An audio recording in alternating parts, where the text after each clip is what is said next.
What is going on, guys? Dustin here with another NASCAR Diecast review. Today, we are taking a look at, well, this is actually one of our first ever Austin Dillon throwback schemes. Now, since Darlington is actually coming up in a few weeks, so I figure, you know what? Why not do a diecast review of possibly a throwback from a couple of years ago. This is the Austin Dillon American ethanol black gold. This is actually a tribute to Richard Childress, who raced in the late 70s as a part of honoring the 50th anniversary of Richard Childress Racing, and still going strong to this very day. This is a Darlington throwback from 2009, 19, excuse me, not 2009, 20, not 2009, 2019. This is the box that, excuse me for a sec. This is the box that comes in. Now, there is a little bit of wear and tear on this because I actually got this from the racetrack weeks ago. Well, actually last month. So, it's seen better days. And only about 577 of these cars are made. We got this a nice Darlington Too Tough to Tame on the top of the box, which is actually a really nice touch. Darlington does have a good reputation of being way too tough to tame, even though these drivers these days know how to tame the lady in black. But we'll see in a few weeks from now. So here's the car itself. I did brighten up the autofocus on this so that way you can see it better. Now, I know this is a standard version, but it almost looks like a color chrome. Just from here, you can actually see a little bit of reflection. Now, this car is just all black, except for the gold trim and the gold numbering. Here's the front of the car. You got all these nice gold lines going all over the car. And we're going to head it back it up just a little bit. And there's the 50th anniversary of Richard Childress Racing. You got Chevrolet ZL1 Camaro badging on it. Up on top, we got the American Ethanol logo in the style of the late 70s when Richard Childress was racing. I also got this nice red, white, and blue striping that goes alongside the car. Up here we got the Monster Energy banner. Now this was back before it's still the Monster Energy NASCAR Cup Series. And we got the number 3 up here. Not in the Richard Childress style, but it almost looks like it didn't go back in the late 70s.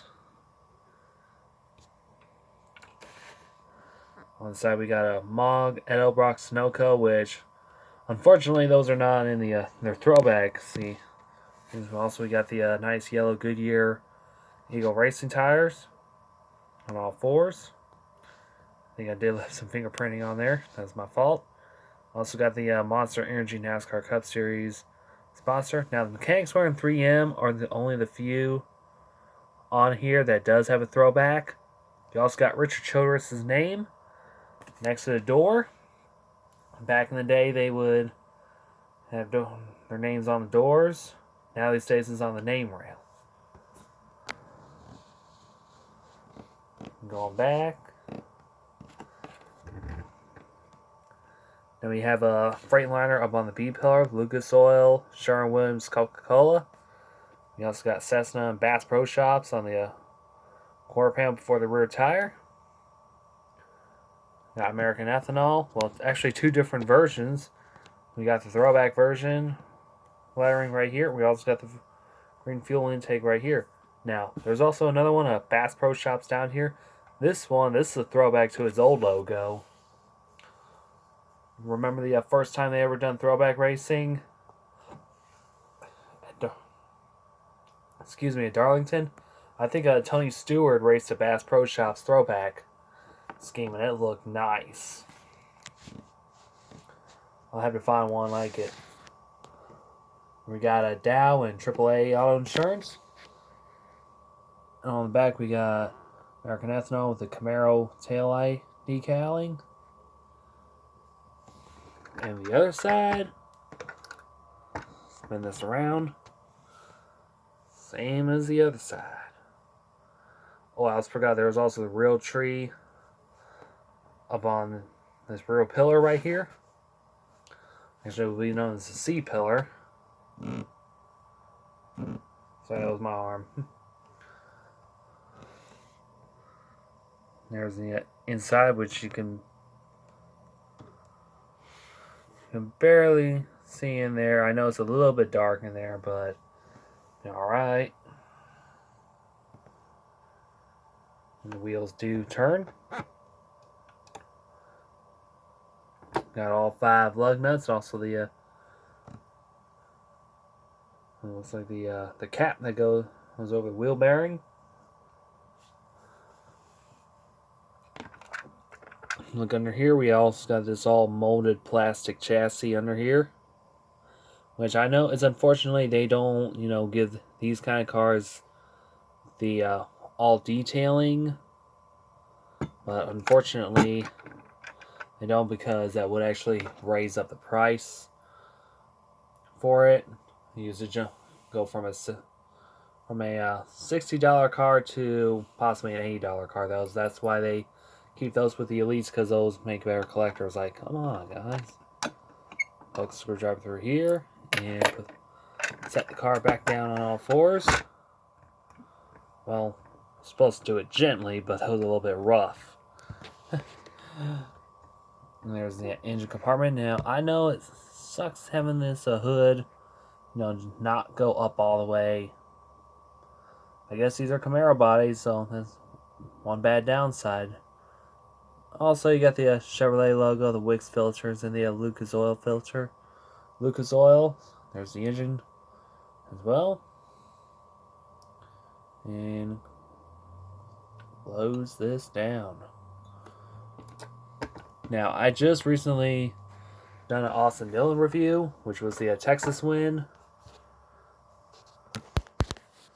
which I really like. I think this one this is actually caught me by surprise at getting at the racetrack. I actually got this from the Team Chevy hauler. Now, I don't understand why Richard Childress Racing does not have their own souvenir haulers. That's just kind of bugs me right there. Now there's Chip Ganassi too. Yeah, I really didn't see much of Chip Ganassi. No Kurt Busch diecast, no Ross Chastain, any of those guys. It's just all combined in Team Chevy. Like, no one's that's all about. That's the only downside. Now, the good thing is I get to go back again in July. I forgot how many Austin Dillon cars I've done over the years, so this one is actually my favorite now. I know it's not autograph, like what some of y'all would be expecting, but there'll come a day. So, anyway, that will be all for this diecast review. If you like this review, leave a comment, subscribe for more NASCAR diecast reviews. I try to publish these out in the best way I can. And I think this will just about wrap it up for this video. So, anyway, my name's Dustin, and I will see you guys in another video.